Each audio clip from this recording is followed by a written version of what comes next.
been a big plus and an advantage for Americans, but it always looks easier on videotape than it really is, doesn't it? It always does, Peter, but I think we have to stress that at this point it is not the attack aircraft that have to fly low to the ground which are going to be doing the attack, but aircraft designed for the night that are flown constantly at night. The F-117 is a night aircraft. That's its mission. The F-15E is one of the most sophisticated night attack aircraft in the world, and that has been tested now for several years and works superbly. In addition to that, many of the carrier aircraft have excellent night warfare capability, particularly the A-6s. So we are dealing with aircraft flying at higher altitudes against fixed targets, where these targets are well known in general from photo reconnaissance. And they should be able to conduct this phase of the night war with great effectiveness. Now, there's a lot of talk about all sorts of people having night glasses that they never had before, a new development. We've seen them used on the ground as well. Aren't they also somewhat disorienting for the people who are wearing them, even if they've had some training? Well, they can be somewhat disorienting, but in fact, the overall performance using those goggles with helicopters has been relatively good. The Marines use them in their AV-8s, the night units that are equipped in that aircraft. It's a V-stall fighter, one that can take off straight up. They too have done very well. At this point in time, however, there won't be aircraft using those night vision devices. This will be a matter of radar and long-range infrared like the Lantern system. I want to bring General Trainer here for a second, because there's also been some talk, General Trainer. In fact, you were the one who really emphasized it. Are you there in Boston? I am indeed. I can have a look at you. Thank you. Always makes me feel better. You were the one who made the point that because the air raid warnings seem to be lagging behind an attack in Baghdad, that perhaps what was being used was the stealth bomber. Yeah. It's a new piece of American technology, was used in Panama for only the first time. Do you get a sense of what it would have been up again in terms of its own technology? Well, in Panama, one of their problems was that they didn't have the digitized maps for the target area because it wasn't anticipated using the stealth there. But clearly the... What is it? What is it? Sorry. Well, this what is a digitized map? A map that is really turned into a computer so that the aircraft automatically follows what the map coordinates that are translated from a geographic designation into electronic impulse. And they didn't have that for Panama, but they do have it, as I understand it, for the Middle East. So therefore, the pilot really just turns it over to this computer who follows the map to the specific target and delivers the ordnance all automatically. So if everything is working perfectly, they put it right on target, and the recipient of the attack never knows what hit him. And the stealth technology for the uninitiated is a combination of everything from paint to the materials in the aircraft, which is designed not to reflect a radar beam coming at you. And the configuration of the aircraft. And the configuration as well. So from a military point of view, a purely calculating military point of view, you and others will want to know tonight precisely how the stealth performed at night. That's correct, and I'd be surprised if the stealth wasn't in on the initial attack. That's what it's designed for. I think it was very interesting that Pierre reported that the British had joined, and I think on the basis of that, I think we can count that the French were involved in it, and I would imagine the Saudis are involved in the operations, perhaps down in the Kuwait area. One of the interesting things, the British Tornadoes have a very good capability of cratering runways to prevent Iraqi aircrafts from getting off. By that, they have a series of bombs that open up into bomblets that put holes in the runway. Some of the bomblets are timed devices so that repair teams, when they go out to repair the runways, they are always in danger of one of these delayed bombs going off. And I would suspect that the British would have that as part of their mission tonight. Is there going to be any difficulty for the French, do you think, because the Iraqis fly and are very familiar with Mirage, the French aircraft?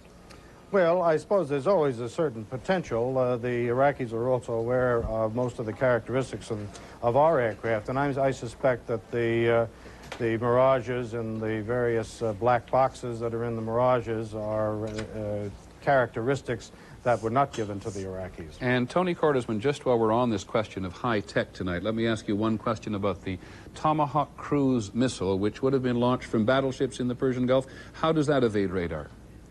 It doesn't really have to evade it in detail because it is such a small system that it's very hard to detect. Further, it flies very low. It flies under radars. and as a result, it is able to penetrate very effectively. The other problem is the Iraqis really don't have much that can shoot it down.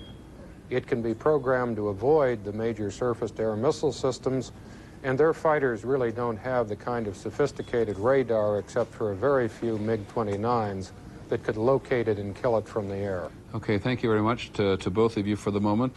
Just a reminder, in case you have joined us, that what American and now we know British and French aircraft are trying to do, and perhaps unmanned cruise missiles being used as well, are trying to suppress the Iraqi Air Force on the ground, trying to knock out their communications, their military communications, and as best we can tell, their civilian telecommunications by perhaps hitting the power grid in Baghdad, because we've not been able to reestablish contact with ABC's Gary Shepard, who's in a hotel in downtown Baghdad. And of course, they also want to knock out rail lines and highways. The whole aim, if we can take a very quick look at a map of the area, is to try to encircle and cut off those Iraqi forces, including some of the finest Iraqi forces, in Kuwait. Cut them off from their supply lines, cut them off from their military command centers, cut them off from Saddam Hussein and the military high command, who are somewhere in Baghdad or elsewhere in Iraq tonight, trying to run this battle with which they have only, as General Trainer and Tony Cordesman said to us earlier, technical familiarity.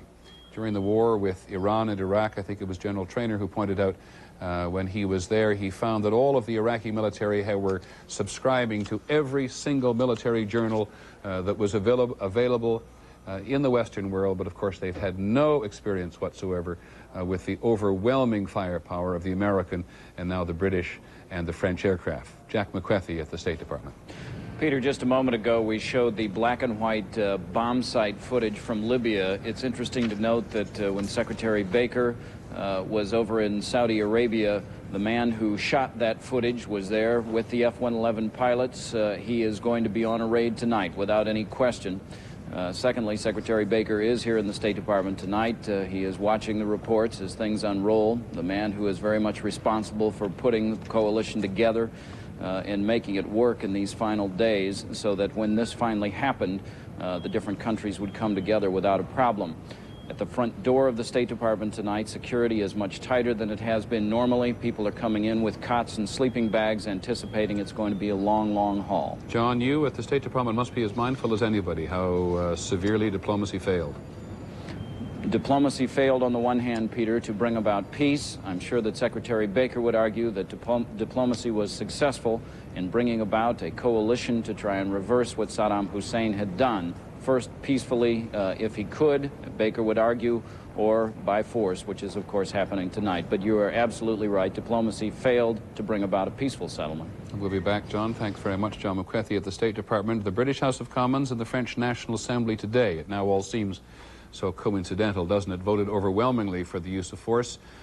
President Mitterrand, the French president, went on television and spoke to the nation, I think for the first time in about 5 years, and explained to the French people how, in his view, diplomacy, despite all their efforts, had tried. They'd been one of the last to try with the Iraqis, and now is the time, he and the French premier said, alas, was the time to use force. The British Foreign Secretary, Douglas Hurd, has what may be the quote of the day from many people. The Iraqis, he said, have, for the time being, taken leave of their senses. Now, we finally found that comment from the former Majority Leader in the Senate, Robert Byrd, as he was arriving on Capitol Hill after hearing what the President had to say about the beginning of this war in the Gulf. Yes, the President called me at 6 o'clock and said within the hour, by 7 o'clock, we would attack. And I said, well, Mr. President, my Bible tells me that our Heavenly Father, who hears us in secret, will reward us openly. I'm praying for you every night. The former Majority Leader in the Senate, Robert Byrd, and in speaking of prayers for the President, you may recall that yesterday the President talked, among other people, to the chaplain of the Senate, who said a prayer for him on the television. We have no real sense at the moment of the President's state of mind within the last couple of hours anyway. Over the last 24 hours, he has been described as a man at peace with his decision, a man who slept very well. That seems to be pretty much the attitude put forward by most of the leaders of the anti-Iraq coalition, who feel, to use the president's words, that they have gone more than the extra mile in trying to bring Saddam Hussein to a political settlement without using force in the first instance.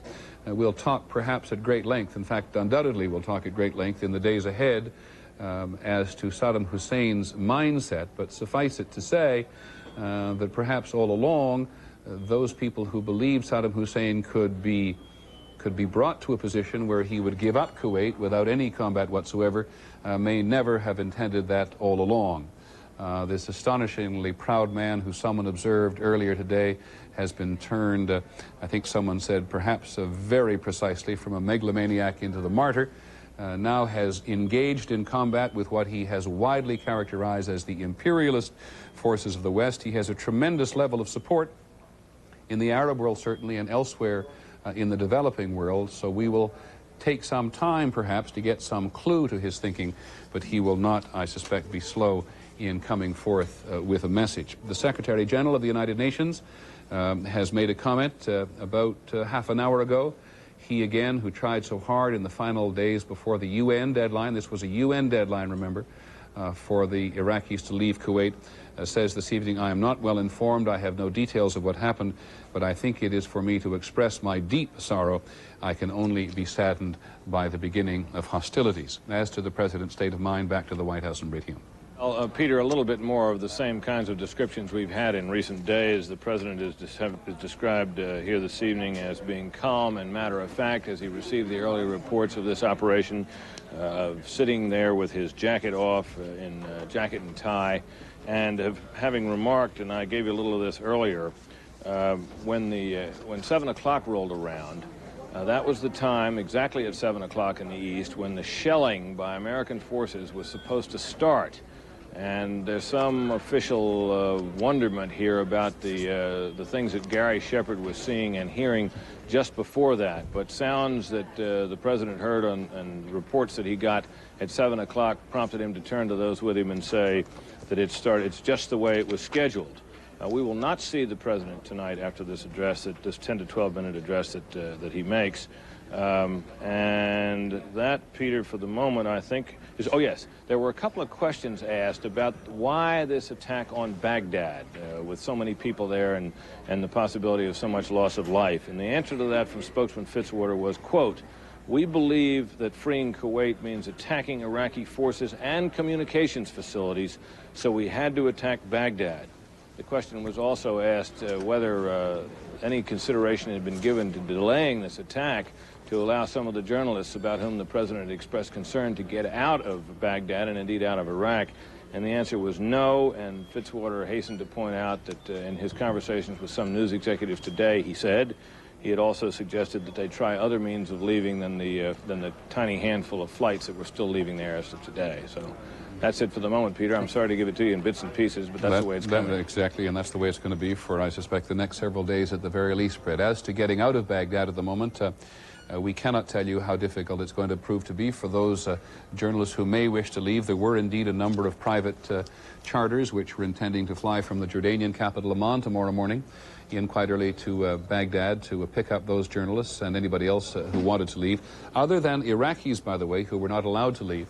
In fact, Iraq earlier today closed its border with Turkey. A number of Iraqis had been trying to get north to Turkey and out of the border. That, by the way, is a particularly sensitive border because the Turks have been on the alert since the very beginning, lest the Iraqis try to attack up there to divert forces in the Persian Gulf. And the border between Iraq and Jordan is also closed for all those who do not prove to the satisfaction of the Jordanians that they have the means to get beyond Jordan. You remember very early in this crisis the enormous burden imposed on Jordan by the massive number of refugees who fled Kuwait and Iraq when the American buildup first began in the Gulf. Now that may change in Jordan if people can get out, but it's a long drive from Baghdad certainly to the Jordanian border or to the Turkish border. So people in Baghdad tonight, though we do not know them to be in any specific danger, we'll talk about that in a moment when we come back, but they have no way at the moment of getting up. 4:17 in the morning in Baghdad, 8:17 Eastern Time in the United States. The President will speak to the nation in about 45 minutes. We will be back in just a moment after this and a word from your local stations.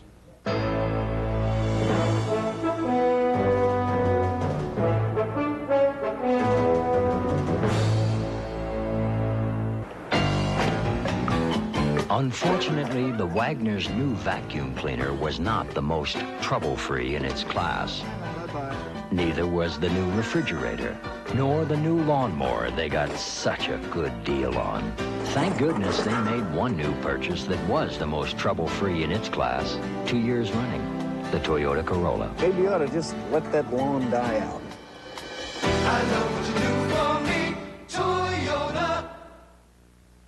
It's Red Lobster's 19 shrimp and steak special. Sizzling scampi, fried shrimp, plus a juicy steak. 19 shrimp and steak, just $9.99. Hurry to Red Lobster. I'll put you next to Ted. Now, when life turns up the heat, there's Degree antiperspirant. Every time your body heat rises, Degree turns on extra protection. Degree, your body heat turns it on. Don't you wish you'd bought the video cassette of Lady and the Tramp when you had the chance? Now it's gone, and time is running out to add Cinderella to your collection.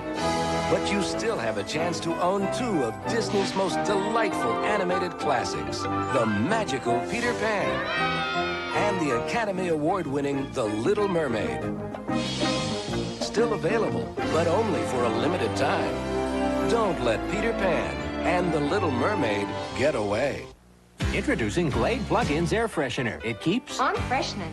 And freshening. And freshening. Plug it in, plug it in. New Glade Plug-ins freshens for 30 days. Plug it in, plug it in. Gently, constantly warms this refill cartridge for a full 30 days. Freshens 30 days, freshens out of your way. Plug it in, plug it in. After 30 days, just pop in a refill. Try Glade Plug-ins and plug into 30-day freshness. Plug it in. Right now, we're all concerned with the outbreak of war in the Gulf. Monitoring the world 24 hours a day. Stay with the experience of ABC News. And this is our 1991 Chevy S10EL. Let me point out a few features. Electronic fuel injection, power front disc brakes, rear wheel anti-lock brake system, double wall steel, front and rear. 5-speed, full gauges, tinted glass. What do you think? So, what will I get for this price? Let me show you.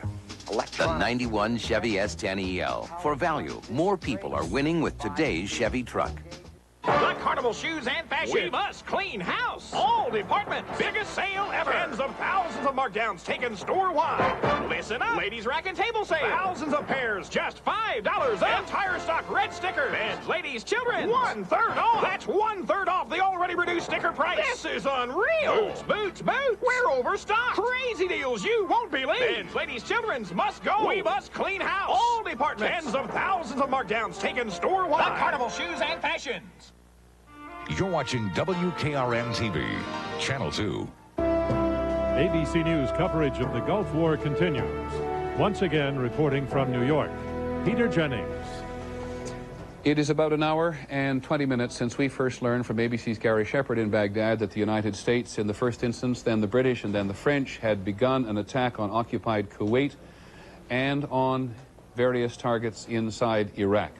What was known for so long as Operation Desert Shield, in the words of President Bush, is now Operation Desert Storm. It has been particularly difficult. It is bound to be particularly difficult for us to bring you information in a hurry from the Persian Gulf. We have lost power, very briefly, in eastern Saudi Arabia, where ABC's Bill Redeker was standing by, there and in central Saudi Arabia in Riyadh, which is the Saudi capital. Reporters and civilians have in some cases been sent to bomb shelters when air raid sirens went off. Nobody we know of, or nobody to the best of our knowledge, in either of those locations, in eastern or central Saudi Arabia, is in any immediate, should I say, nobody's been hurt. There's been no Iraqi retaliation. There has been no Iraqi response other than against American, British, and French aircraft in the night sky that we know of. But because the overwhelming concern of so many people at home and in the region is of chemical warfare, people are tonight putting on their gas masks, putting on their chemical suits, and trying to work under circumstances which they have either trained for or imagined for a very long period of time, but which, when they occur, are nerve-wracking and, in some cases, terrifying. Bill Redeker has, in fact, just shown up in eastern Saudi Arabia. Bill, tell us what you have been doing since we last saw you and what you know about the situation.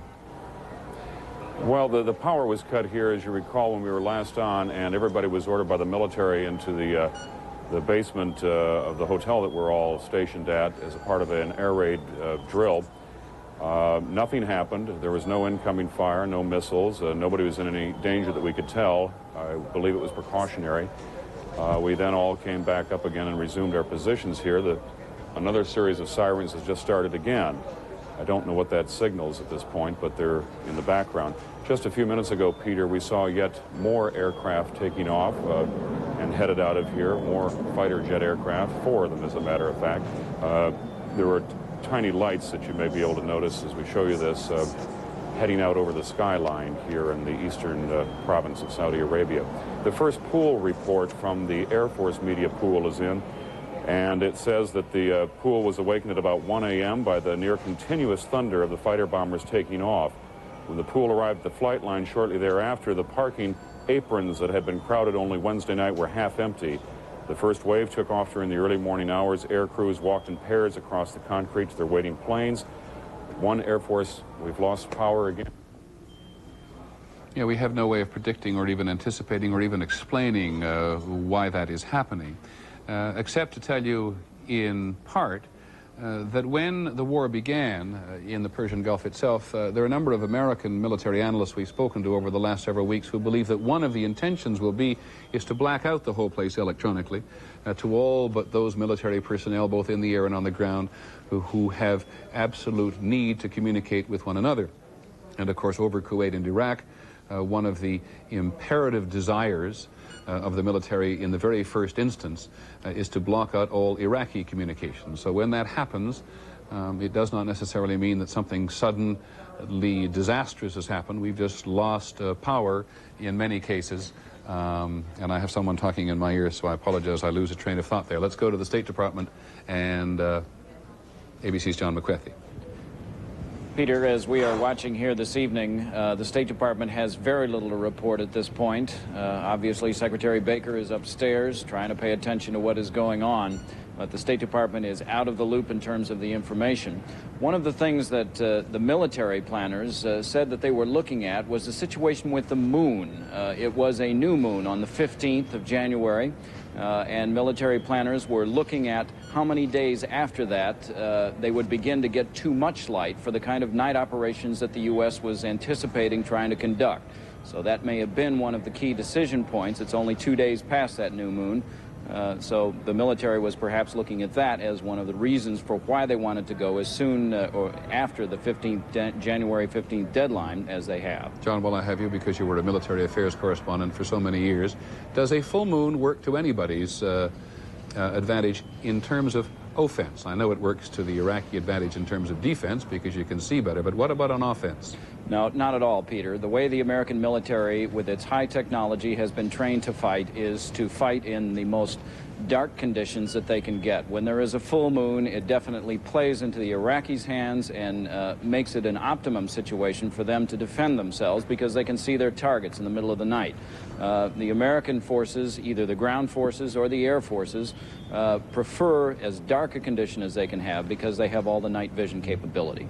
Okay, Jack McWethy at the State Department, sometimes Jack, sometimes John. His nickname is Jack. One of the enormous concerns in the Middle East, and it has been a heightened concern over the last several days as to whether or not when war begins, the Iraqis might try to fracture the international, but particularly the Arab coalition, by trying to somehow draw in the Israelis. We want to go again to ABC's Dean Reynolds in Tel Aviv. Dean, you have said, and the Israeli military command has been fairly relaxed over the last couple of days about the intervention of Iraq, but is there any sign whatsoever, because we're getting nothing anywhere else, about an Iraqi movement in any way, shape, or form as to what they might have been doing? No, Peter. Actually, let me be clear. We're in Jerusalem this evening. Oh, sorry, I was told Tel Aviv. The conclusion is slowly dawning on Israeli military officials here. I think it's based on informed speculation, but perhaps a little bit more. And it helps to explain what I would describe as a relaxed atmosphere around the country today. And it is their assessment that the H-2 and H-3 missile sites in western Iraq perhaps have been hit by the American Air Force and disabled. That accounts for no air raid sirens, or would account for no air raid sirens going off in this part of the world. The Israelis, of course, were acutely concerned about those missiles that threatened them, and the fact that Saddam had said that Tel Aviv would be the #1 target. The feeling is within the military, although they say they cannot confirm this, that those sites perhaps have been disabled, and perhaps were disabled well in advance of the word that we were getting from Baghdad that an attack was underway. Dean, I apologize we interrupt. We want to go straight away to Bill Redeker in Saudi Arabia. Bill. Peter, the sirens have been going off again, and we have a report from the Marines. They claim that a Scud missile alert has been launched. That is the only detail we have at this time. We have no further information about where, what direction, and what is threatened. But we have had these sirens going off and these alerts a couple of times tonight.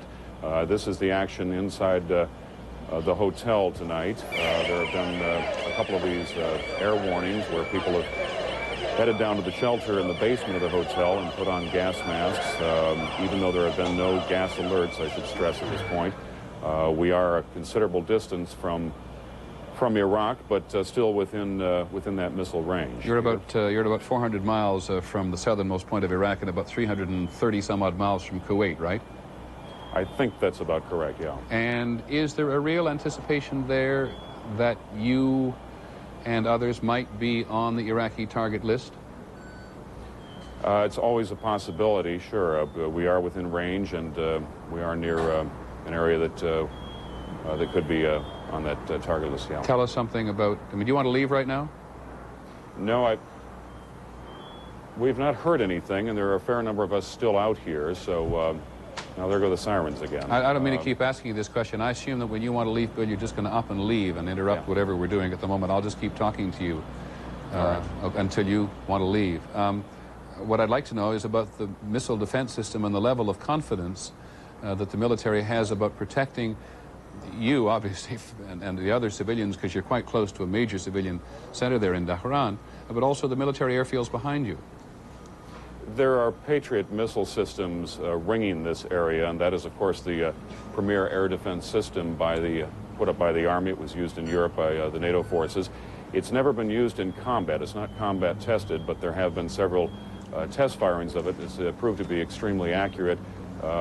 This is what we were told by the Army. So there are Patriot missile systems which are designed to knock down incoming missiles or aircraft. Now, you are fairly close. I think everybody knows, it is common knowledge that you're in eastern Saudi Arabia and fairly close to a couple of well-populated areas. What are people most worried about in your region? I hesitate here because I'm a little cautious about whether or not, lest we never violate security and the guidelines that the military have set down for us. But tell me as much as you can about the civilian population that is near you and its attitude today. Well, there's a large oil community, a community of expatriate Americans in particular, and British who reside here that work in the oil industry. So there's always been a level of concern by those workers, though they've been here for many years. But they're obviously concerned. There's been a fair amount of ticket buying over the last few days for flights out of eastern Saudi Arabia. There are 3 suburb areas that have grown up around the oil industry here. And, of course, we're on the coast as well and near a major air facility. So it's a fairly good commercial center in the eastern part of the country. Anything else you want to add at the moment? Not at this point. We're just trying to figure out, I assume as everybody else is, what the level of threat may be, and it's completely unclear at this time, only that we have that earlier report that the Marines claim that a Scud missile attack has been launched. Again, no further details on that, and of course we have heard those air warnings in the past 15 minutes or so. Okay, but you go and find out, and we'll come back to you when it is most convenient to you. We want to go to London now and talk to Henry Dodds, who is a senior editor, correct me, Mr. Dodds, if I'm right or wrong, with Jane's Defense Weekly, am I correct? Nearly right. It's Jane's Intelligence Review. Jane's Intelligence Close Review, enough. but it's all part of the same world-renowned organization that pays attention to military hardware. Tell us about the Scud missile, how far it can go, what kind of a danger it poses, and whether, in your view, given the fact that it's never been tested in battle, the American Patriot missile can defend against it. Well, the basic Scud missile doesn't have the range to reach Dhahran. So if the Iraqis have fired a missile, they would have to have fired one of their own modifications of the Scud. And even that would be at the extreme range of that missile. What that means is that the missile isn't going to be carrying a full warhead. So even if it does strike a target, it's not going to have the most devastating effect of a normal Scud fired at shorter range. Isn't the complication here, Mr. Dodd, that we tend to talk about missiles in terms of explosive capacity, but now we're talking about missiles which also have a chemical or bacteriological capability? I mean, the key question as far as any missile firing is concerned is what is the warhead going to be when that missile lands on its target? The chances are that the Iraqis are going to be firing high explosive warheads in the first instance, but you can't rule out the possibility of having a chemical warhead with either mustard or with nerve agent, and that's quite a different matter. Okay, we're going to go and take a look at our map now and go on talking about the Scud and any other long-range missile. I think we need to get a little closer on the map if possible. Mr. Dodd, talk a little bit more about the Iraqi capacity to respond or initiate long-term missile attacks. Who might they hit and with what? Stop right there, Matt, please. Okay, if we look at the basic Scud, the Iraqis have large numbers of these from the Soviet Union. Indications are that they may have up to 500 missiles, but only about 36 launchers, and I'll come back to the point of launchers in a moment. But the basic Scud only has a range of about 150 miles. So during the War of the Cities against Iran, the Iraqis modified some of their Scuds to give them a longer range. You can see up in the upper corner of your television screen, if the cameraman will stop right there, the War of the Cities was between Baghdad and Tehran, which has just gone out of your picture on the upper right-hand side of the television screen. But that will give you some indication of the distance from Baghdad to Tehran is what, 300 or 400 miles, Mr. Dodd? I believe it's about 300 miles. All right, so looking back down on the map now, if you were firing Scuds from the western border of Iraq, you could certainly reach Riyadh or not? No, you couldn't reach Riyadh with a conventional Scud. You would have to have one of the modified Scuds. And the way the Iraqis have produced missiles with a longer range is to extend the missile, but also to put a much smaller warhead on it. So, although they get the greater range, they don't have the benefit of having the full-size warhead on the missile when it reaches a target. Now, as you sorry, my apologies, go ahead. The other point is that at the longer ranges, the missiles are relatively inaccurate. They can't be guaranteed to land on a target more than a mile either side. Okay, can you just briefly comment, before we go away from you for just a minute, the other weapons systems that, unless they've all been eliminated by the U.S., British, and French Air Force at the moment, that the Iraqis might be trying to get into action? Apart from the missiles, the Iraqis will be looking to get their Air Force off the ground at first light. But we know that this morning there was heavy fog in the area, and that may actually delay the Iraqi Air Force from getting off the ground in the first place. But the next couple of hours are going to be critical. Okay, the Iraqi, of course, has a reasonably sophisticated Air Force, if my memory serves me, and I'm working from memory at the moment. In fact, let me do better than that. Let me bring in Tony Cordesman, one of our two military analysts. Tony, as I recall, the Iraqis have about 500 combat aircraft. The most sophisticated is the MiG-29 and the MiG-25, but they have Soviet and French aircraft, right? That's right, Peter, but they only have about 730 combat aircraft. Out of those, probably somewhere between 500 and 600 are operational. The most sophisticated ones they have are the Mirages. They have a little over 100 of those. Some may not be operational. They have one squadron of MiG-29s. That's one of the latest Soviet air defense aircraft. And a squadron of Su-24s. That's the most lethal aircraft they have. The Su-24 is the Sukhoi bomber, am I right? That's a fighter bomber. Actually, it has more payload capability than their old, obsolescent, so-called medium bombers, which are now way out of date. Now, we are, I wish to reinforce, not getting much information about how well the U.S. primarily and subsequently the British and French Air Forces are doing this evening. So we do not have any idea whether or not the Iraqi Air Force has been able to get into the air in any way, shape, or form. But General Bernard Traynor up in Boston, who was our other resident tonight, military analyst, based on your experience with the Iraqis, you think they would have got something up in the air? I doubt it. I doubt it at this point.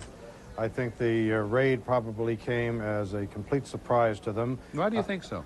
Well, I think the indications are that from your reporter in Baghdad, that at least the initial raids went in there very quickly. Now, it takes a little time, unless somebody's on runway alert, to get organized, to get off the ground. And I suspect that there were a lot of deception plans involved in preparation for this attack and communications jamming. I suspect that they had a tough time getting off, and clearly the airfields and their air power would be one of the principal targets for the air raids. And I suspect even if some of the aircraft did manage to get down the runway, I suspect they didn't last very long. No offense to you, General Traynor, or anybody else for that matter, but there's a certain antiseptic quality to this discussion. I guess it's bound to be that way because we're talking about the potential of military hardware to perform this evening. But give us a little broader view along the same level of, because you know the Iraqi military, what they may be experiencing as human beings both in the air and on the ground at the moment. Well, I suspect the Iraqi officers that fly those airplanes and those that control the various systems are reasonably well aware of the U.S. capability, and that any attack that would come against them would be a surprise attack for maximum effect. For the most part, they've been keeping their radar systems down so as not to send out their signature, as it were, so that we would know the various frequencies they are operating on, probably also to conduct maintenance on the equipment and also to save the equipment because they know that they don't have much in the way of spare parts. So if this operation was planned with a certain amount of deception involved in it and then a massive across-the-board attack at all points, this put the Iraqis at a serious disadvantage, not only in terms militarily, but also psychologically. Now, I certainly would agree that there's always the case of the individual getting off or the Scud being fired, but those are going to be, in a sense, the exceptions, and for the most part, I would suspect that the intensity of this raid, which I assume is probably at this point up in the at about 1,000 aircraft at least, with some of them already back from the initial strikes, was planned very meticulously, and with the exception of the usual friction that comes with a normal military operation, was probably reasonably successful. Okay, thanks, General Traynor. Eerie almost in many respects, because we've heard no report of any Iraqi counterattack whatsoever. The only indication we've had is that report from Bill Redeker in eastern Saudi Arabia, who says that the Marines have reported to him that a Scud missile has been launched, at least a Scud missile. We have no idea where it may be going, but you heard from Henry Dodds at Jane's in London there, where it is not possible for it to go. In terms of Baghdad itself, though, we have lost contact with Gary Shepard directly in his hotel on the outskirts of Baghdad. We do get sort of sketchy reporting that what's been going on almost since Gary Shepard first saw those aircraft and the anti-aircraft coming in is a brief anti-aircraft battle, and then a lull, and then another anti-aircraft battle again. So unless the Iraqis on the ground on the western outskirts of Baghdad are simply responding to their own nervousness or the nervousness of adjacent anti-aircraft batteries, there would appear to be, and this is highly speculative, there would appear to be a repeat of the attack on the command and control centers on the western edge of Baghdad and the military airfield there, and of course the missile sites. The only sense, ironically, that is other than us talking that we have a battle tonight is Gary Shepard in the Al Rashid Hotel in Baghdad about an hour and 45 minutes ago. It does seem longer in some respects, but here's a brief excerpt from that very first report. We were talking to him, and suddenly it began to happen. Peter, I'm looking directly west from our hotel now, and throughout the entire sky there are flashes of light. It appears to be some sort of anti-aircraft fire, a couple of flashes on the horizon now. Something is definitely underway here. Something is going on. The whole sky lit up with these flashes continually. Is it far in the distance, Gary? Occurring. And now we can see an obvious tracers in the sky, planes now coming toward this hotel, and flashes, the sound of flak and flares. Obviously, an attack is underway of some sort. It appears that there is tracer fire coming up from the ground. We've always known all along that the primary Iraqi strength was going to be on the ground. As I said a moment ago, that is the only indication we truly have of fighting on a first-hand basis. Now, President Bush is going to talk to the nation in about 20 minutes from now, precisely. And after that, General Colin Powell, who is the chairman of the Joint Chiefs of Staff, and the Secretary of Defense, Dick Cheney, are going to brief at the Pentagon, which will be our first full assessment of how the military campaign has gone tonight in Operation Desert Storm, as the President has called it. We can go back to Jerusalem now, to ABC's Dean Reynolds, because the Israelis, the Israeli intelligence, has already, Dean, I understand, made an assessment of at least some of the targets that have been hit. That's right, Peter. It's the targets in western Iraq, the missile sites that threatened Israel with the Scud missiles. The assessment, which I would really call more a deductive analysis by the Israeli military, is that those missile sites have been destabilized, at the very least, perhaps even taken out during this wave of an attack by the American Air Force. Prime Minister Shamir hasn't even felt the need to go into the office. He's monitoring events at home. There has not been a state of emergency declared here. There are no air raid sirens. People have been told to stay at home, to open their gas masks, because even one missile is considered a perilous threat to the country. But for the most part, it is relaxed, it is quiet, and it is calm. What time is it You there? asked earlier. It is now 3:45 in the morning here in Jerusalem. You asked me earlier about what other Arab radio stations may have been reporting of the events of this morning. Damascus Radio, we are told, is reporting it matter-of-factly. Syria, of course, is part of the American coalition against Iraq. They are also playing some classical music, but they are not taking any particular slant one way or the other. Amman Radio, at least a while ago, was broadcasting anti-American propaganda, is what our monitor described it as, and playing nationalistic music. Riyadh Radio, which Barry Dunsmore could probably fill you in on better than I, but at least it was described a few minutes ago as broadcasting anti-Saddam commentary. Now, the Central Command of the Israeli Army has been meeting this morning to decide what to do with the Palestinians in the occupied territories. The Palestinians, of course, big supporters of Saddam Hussein. So far, there is no report of any demonstration or any clash in the occupied territories this morning, but we have heard that curfews are in place over much of the area in an abundance of caution, perhaps even some word that tanks may be brought in to keep things under wraps, to make sure that the Israeli army at this moment is not distracted by any intifada activity. Okay, Dean Reynolds in Jerusalem, thank you very much. It has indeed been an enormous concern as to what an American attack might mean throughout the Arab world. It is certainly, among other things, not true to say that all Palestinians are open or at least overt supporters of Saddam Hussein. You may recall that in the last several days, two of Yasser Arafat's most senior aides were murdered in Tunis, in the constant inter-Palestinian or intra-Palestinian violence that goes on for years and years. And one of those men who was murdered, Abu Iyad, a very close confidant of Yasser Arafat, was one person who thought it was a mistake for Yasser Arafat to tie his star so closely to that of Saddam Hussein, who had come to the conclusion that there was going to be a tremendously negative repercussion for Palestinians as a result of being so intimately associated with Saddam Hussein. But the reason that so many in the Arab world do associate with Saddam Hussein has to do with, among other things, frustration at the very thing Dean Reynolds was talking about, the inability of the world or the Palestinians or the Israelis to come to any kind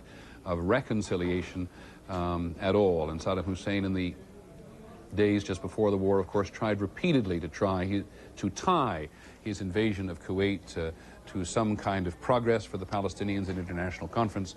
President Bush and the other members of the international coalition balked. The president was absolutely determined. The French and the Soviets were a little more interested in convening an international conference, which of course is now that war has begun a moot point.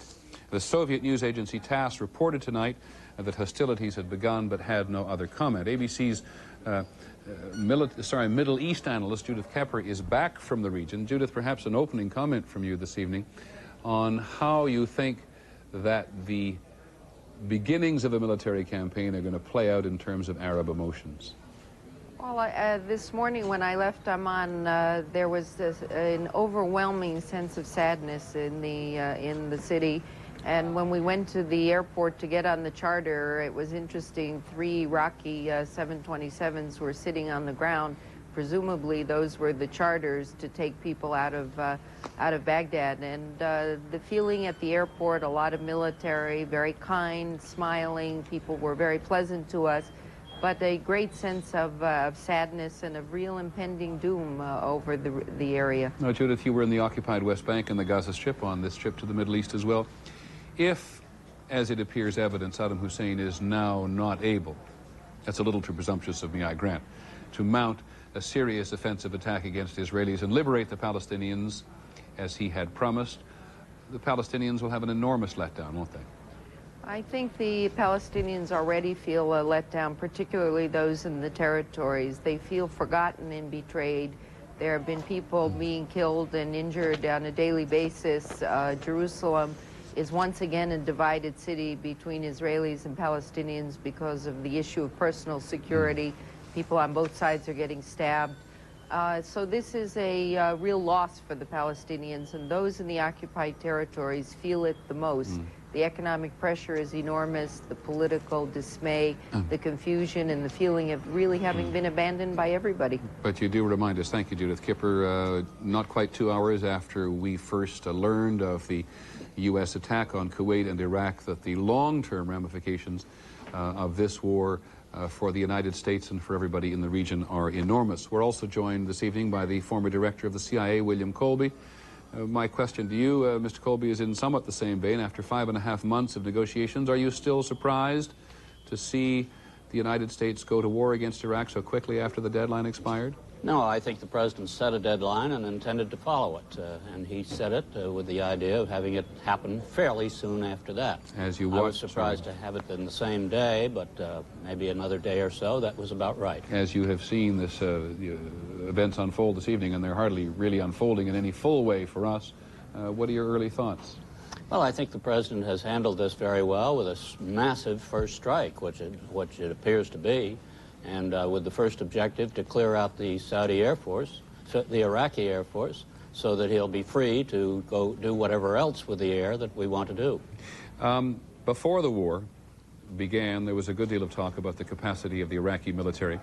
And I am a little haunted often by the former commander of the Pakistani Armored Brigade, in fact, at one point, the commander of the Pakistan Army, who said to me that when this war begins, you in the United States are going to be very embarrassed about how you overestimated the capacity of the Iraqis. Do you have any sense at this stage that the United States has overestimated or underestimated the Iraqi capabilities? I don't think we'd have about 400,000 troops there if we had underestimated them. We obviously have a very high opinion of their potential. Now, whether they perform that way is another question, but using the lessons of Vietnam, the military decided that follow the basic rule that if you're going to use military force, use a lot of it quickly. That is the way you use it. Okay, Mr. Colby, thank you very much for joining us. Tony Cordesman, one of our 2 resident military analysts for this Operation Desert Storm. You have been, in the last several days, quite insistent that the Iraqis are not well prepared. So when the briefing occurs from, I'm going to put you on the spot a little here, with the chairman of the Joint Chiefs and the Defense Secretary in about an hour from now or less, what do you think they're going to say? Well, I think they'll say that they've achieved a great deal of initial success with the air operation. I think, as General Trainer pointed out earlier, the Iraqis will not have had a particularly effective response, particularly with their surface-to-air missiles, which are their major system of defense at night. I don't know whether they're going to brief us on the ground, but I think when they do get down to the detail there, they're going to also make it clear that many of the Iraqi forces are not properly in place and that they don't really have that marvelous defensive line that some people have said they do. But in your view, it would be a serious mistake now, after a couple of hours of us talking, for Americans to overestimate what has been accomplished this evening. I think we have to understand that even if we flew several hundred sorties, even 1,000 sorties, we have days to go before we have decisively defeated or incapacitated just the air and missile component and the weapons of mass destruction and command centers in Iraq and Kuwait. So I apologize. We have not even begun the land battle, which, if we have to fight it, is the one which poses the most serious risks for American and coalition forces. I actually wanted to stop you short of the land battle there and sort of stay on the air battle for a second, because if we were sitting here 3 or 4 nights from now and the U.S. Air Force was still trying to pound missile sites and air bases and chemical and industrial complexes throughout Iraq, you wouldn't be surprised? I wouldn't be surprised. I think we can accomplish the key phases of the air battle much more quickly. But after all, we have no reason to risk our ground forces when we can attack Iraq's ground forces and its air forces and other facilities virtually at will from the air. The best way to minimize our casualties is to take advantage of our overwhelming superiority in the air, a superiority that Saddam Hussein simply cannot reply to. General Bernard Trainer in Boston, our other resident military analyst for the duration. At the same time, is it also not true that the Iraqi military, the Iraqi army in the field, particularly in Kuwait, can simply keep its head down and endure much of this bombing for the next several days? Oh, I'm sure they can, Peter. We've seen the opening phase of the air campaign, and these first raids are designed to cripple his ability to take offensive action, taking out his Air Force, taking out his missiles, taking out as many of his air defenses as we can. This is the preparation to allow our aircraft to fly freely over Kuwait and over Iraq to deliver the ordnance on the Iraqi forces that are defending in Kuwait and southern Iraq, and against his military and his political infrastructure inside of Iraq. So these first attacks are not designed to break the Iraqi army. It's designed to allow us to achieve air superiority and to neutralize his ability to launch his missiles and any other type of offensive action against the coalition forces and the Saudi Arabia and Israel. Bernard Trainer and Tony Cordesman, thank you very much for the moment. Please, neither of you go away. It is 5 minutes before 9 Eastern Time. It is first light in Baghdad now. It's just 5 minutes before 5 in the morning there. And clearly many people in that capital city of 4 million people will be waking up to what so many of them in the last couple of days have made clear to Western reporters they knew were coming. In the words of one, I think it was the Wall Street Journal reporter Geraldine Brooks, who just got out of there yesterday, said there is this sort of public hope, but this private desperation, as many Iraqis try to leave the capital of Baghdad and go to at least a couple of the Iraqi holy cities, where, in the words of one Iraqi, speaking quite cynically about it, even President Bush would not bomb. There is no evidence that has occurred, but the U.S. military and the President have always made clear that if Saddam Hussein took refuge anywhere, he is a legitimate target, and if he went to a holy city, one assumes he would continue to be a target. But we will try, if we can, in fact, we try constantly to reestablish contact with Baghdad, a city that has clearly, without knowing only as little as we do, has been badly shaken by something so many Iraqis simply knew was coming. We are joined tonight by a man who comments regularly on political military affairs for us. The former chairman of the Joint Chiefs, Admiral William Crowe, is in Oklahoma City this evening. Good evening, sir. Welcome. I'd just like to know what you've been thinking over the last hour or so. Well, it's upon us. Certainly from my standpoint, which is not well informed, it's very encouraging thus far. And I certainly concur with everything I've heard Tony and Mick Traynor comment on. I would urge you to not expect too much information too quickly and to bear the old maxim, which is quite common in the military, that first reports are not always accurate, but certainly it has gone well and started the way we intended it. And I think we can be encouraged, but we should expect a lot of this over the next few days. Well, those of us who have been talking for the last hour or so are reasonably thick-skinned, sir. Have we, in your view, made any glaring mistakes in assessing the situation up until now? Not at all. As a bystander, I'm very impressed, Peter. Well, I wasn't fishing for that. I just wanted you to enlarge a little bit on what you see or what you think as you've looked at the maps of the Middle East, how you think the campaign may have begun, or you look at the map of Iraq. If you'd like to just sort of indulge in a stream of consciousness for the next few minutes, we'll try to illustrate it for you. Well, we're talking about things that we've gathered in our past knowledge and so forth, but tonight's the real thing, and we're dealing with a minimum amount of information.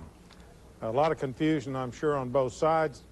I think that Mick Traynor was correct that maybe we saw the first stealth attacks. On the other hand, I think we also saw the initial confusion that goes with absorbing the very first air attack. I'm sure Iraq was not as organized as perhaps they wanted to be or expected to be. I suspect that we have not done everything precisely the way we wanted to do it. I would be surprised if it was flawless. On the other hand, no military operation is flawless. Yes, you said it was at lunch here some days ago that the moment the war begins, every military plan goes out the window. Is that really true? That's a little different sense that we were talking about. We were talking about plans of years and months and so forth. This plan has been of the last few days. It's been specific. It had in mind the exact targets they were talking about. I don't think it's generally applicable in this case. It will be now from after we've hit the original targets and we get our damage assessment and we see that some things didn't go the way we wanted, some went better, we will be refining and altering those plans hourly, day by day, and missions and packages will be changed from the original planning.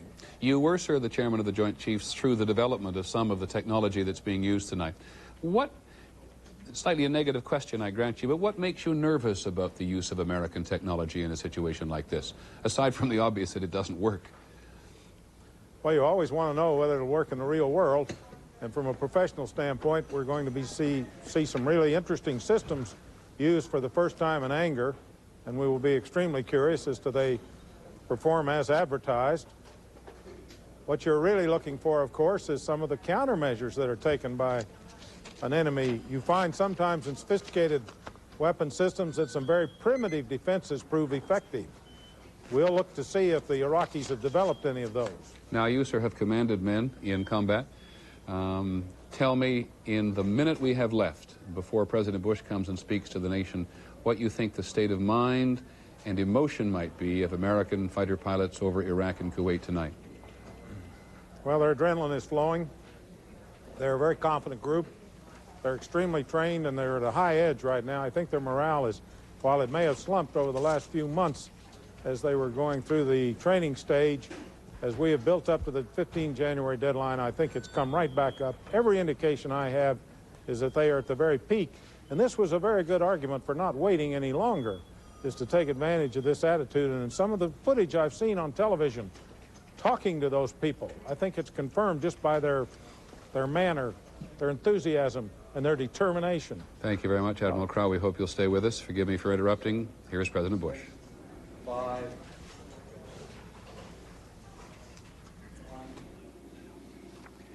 Just 2 hours ago, Allied air forces began an attack on military targets in Iraq and Kuwait.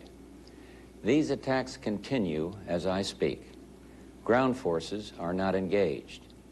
This conflict started August 2nd when the dictator of Iraq invaded a small and helpless neighbor.